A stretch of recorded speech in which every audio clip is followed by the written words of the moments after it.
तो हमारे साथ हमारे एक्सपर्ट IFA ग्लोबल के CEO अभिषेक गोयनका आप जुड़ रहे हैं, जिनसे खास तौर पे फॉरेक्स मार्केट पर एक राय लेंगे। लेकिन इसके पहले आइए आपको बताते हैं बैंक जूलियस बेयर के मार्क मैथ्यूज का क्या कहना है। If you look back in history, when the Fed raises rates, usually the dollar goes down, which is counterintuitive, but that's the way it's worked in the past, in part because the dollar's already gone up in advance of the rate hike. I actually do think that this time will be the same, that the dollar will go down on the back of a rate hike, and that would be positive for emerging markets. The major thing that has been the hindrance to emerging markets for the last 4 years has been the strength of the dollar. तो बहुत ही interesting बात mark Mathews दरअसल कह रहे हैं, किसी भी देश में जब रेट बढ़ते हैं तो वहां की करेंसी मजबूत होती है। लेकिन मार्क मैथ्यूज का कहना है कि पिछले साइकिल आप देखिए तो आपको दिखेगा कि बढ़ने की उम्मीद से डॉलर ऊपर आ जाता है, मजबूत हो जाता है, और जब एक्चुअली रेट बढ़ते हैं तो डॉलर कमजोर होता है। अभिषेक, ये बहुत ही अच्छी बात होगी अगर डॉलर यहां से थोड़ा कमजोर हो। डॉलर इंडेक्स जो 100 के करीब जाने के बाद अब धीरे धीरे नीचे आने भी लगा है, क्या आप भी ये ट्रेंड देखते हैं? लेकिन मार्क ने काफ़ी अच्छी बात कही है। इसका सिंपल कारण यही है कि भाई जब भी ये हाइक का समय आता है तभी US डॉलर उस इवेंट के पहले काफ़ी स्ट्रांग हो जाता है। इस बार भी काफ़ी हद तक वही हुआ एंड डॉलर इंडेक्स बढ़ गया। इंडियन मार्केट्स में भी रुपये को काफ़ी डेप्रिशिएट हो गए, रुपये भी इंडिया में। तो मेरी भी एक्सपेक्टेशन ये बन रही है कि भाई जो कॉमन एक्सपेक्टेशन है कि भाई 3 या 4 हाइक अगले साल होगी, और जो स्टेटमेंट होगी वो जो कि इन्फ्लेशन कंसर्न्स है इस समय US में 0.2%, टारगेट 2% का है, कमोडिटी प्राइसेस गिरी हुई है, तो वो कोई भी ऐसी स्टेप नहीं लेंगे जिसके कारण ओवरऑल ग्लोबल मार्केट्स डिस्टेबलाइज हो। तो ये देख के अगर उनकी स्टेटमेंट बहुत ज़्यादा हॉकिश नहीं होती है, जिसकी मुझे लग रहा है अराउंड 70% प्रॉबिलिटी है कि स्टेटमेंट उतनी हॉकिश नहीं होगी, तो डेफिनेटली जो मार्केट्स करेंसी इतनी वीक हुई है वो डेफिनेटली स्ट्रांग होगी। तो 70% प्रॉबिलिटी ये है कि भी रेट हाइक के बाद रुपए में थोड़ी सी स्ट्रेंथ आएगी। 20-25% प्रॉबिलिटी है कि भी वो 3 से 4 हाइक्स जो अगले साल है उससे ज़्यादा की अगर आउटलुक आती है, या उनके फेड मेंबर्स की जो डॉट लाइन्स है उसमें एक्सपेक्टेशंस इस बनती है कि भाई काफ़ी एग्रेसिवली हाइक करेंगे, तब डेफिनेटली रुपए में एक बड़ा उछाल आएगा and rupee would move toward 67.5 levels around. But उसकी संभावना इस समय थोड़ी कम लग रही है लास्ट के 2 या 3 दिन की मूवमेंट देख के। बाकी अगर हम मीडियम से लॉन्गर टर्म व्यू की बात करें तो डॉलर की स्ट्रेंथ बरकरार रहेगी, और रुपए की जहाँ तक हम बात करें तो नीचे के लेवल पे 65.5 के नीचे हम डॉलर रुपी को नहीं देख रहे, और ऊपर में जैसे कि मैंने पहले कहा कि नेक्स्ट दिवाली तक 68.5 69 तक का लेवल काफ़ी हद तक मार्केट में संभव है, क्योंकि अगले साल कुछ FCNR लोन्स की रिपेमेंट्स भी हैं 2 या सेकेंड एंड थर्ड क्वार्टर्स में।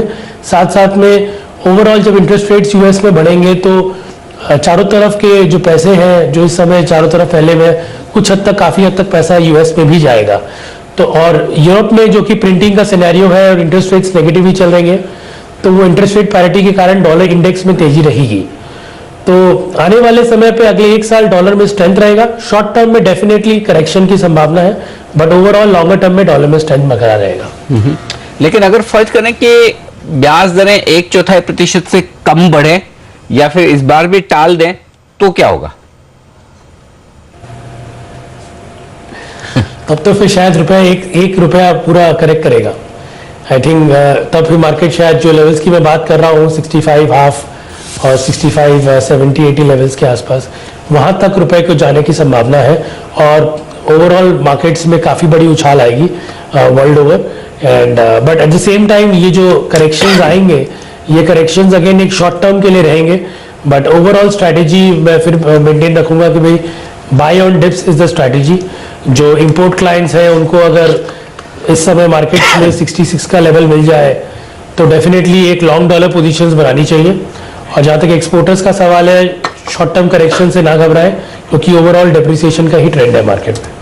ओके, लेकिन अगर आप फंडामेंटल्स देखते हैं अभिषेक, तो हमने देखा कल भी जो ट्रेड के डेटा आए हैं उनमें काफ़ी ज़्यादा कमजोरी देखने को मिल रही है एक्सपोर्ट में।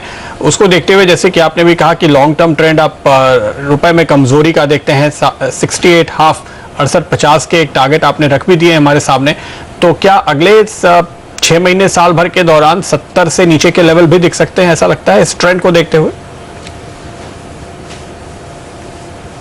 नहीं, डेफिनेटली, जैसे कि हम जानते हैं कि 5.5-6% से करेंसी ओवरऑल डेप्रिशिएट करता है, लास्ट 5 साल का ट्रेंड देखें तो उस हिसाब से एक हिस्टोरिकल एनालिसिस के हिसाब से भी 68-69 है।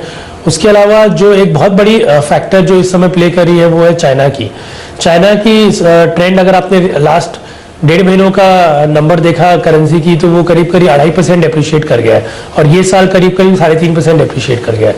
तो उनकी रुख टुवर्ड्स डेप्रिसिएशन है, और इंडियन करेंसी और चाइनीज करेंसी की काफी अच्छी स्ट्रॉन्ग कोरिलेशन रही है। जब जब उन्होंने डेप्रिशिएट किया है या फिर डिवैल्यू किया है, तब तक इंडियन करेंसी को भी काफी बड़ी हिट आई है।